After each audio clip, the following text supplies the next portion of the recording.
So ito yung oil pump. Ito nagpa-pump ng oil para i-lubricate lahat ng oil galleries, mga moving parts. So itong buhay ng makina. Pag hindi gumana ito, sigurado tsugi yung makina, katok. So napaka-importante nitong oil pump na ito. So setting na ito. Siyempre lalagyan natin ng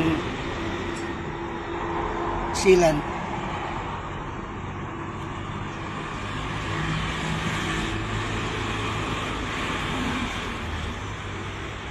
Manipis lang sealant dito ilalagay natin.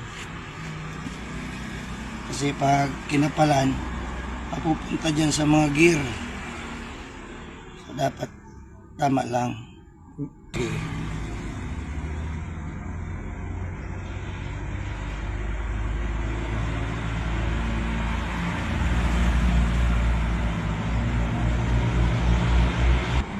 So itong gear ay wala naman itong timing, ay wala naman marka. Ibig sabihin, pag walang marka, kahit saan yan pwede mo ilagay. Wala naman timing eh. Kasi nahugot ito dahil linisan. Okay lang yan kahit saan. So, kay paris, yung haba ng shafting parehas naman. So wala nang problema kahit balibalik na rin. Yung pump pala, oil pump, walang timing yan, yung gear niyan. Sunod-sunod lang sa ikot yan dito sa crankshaft gear. So, ikakanap.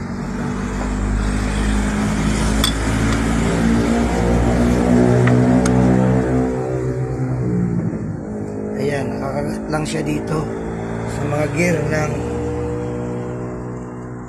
crankshaft. So, ito na yung mga bolt.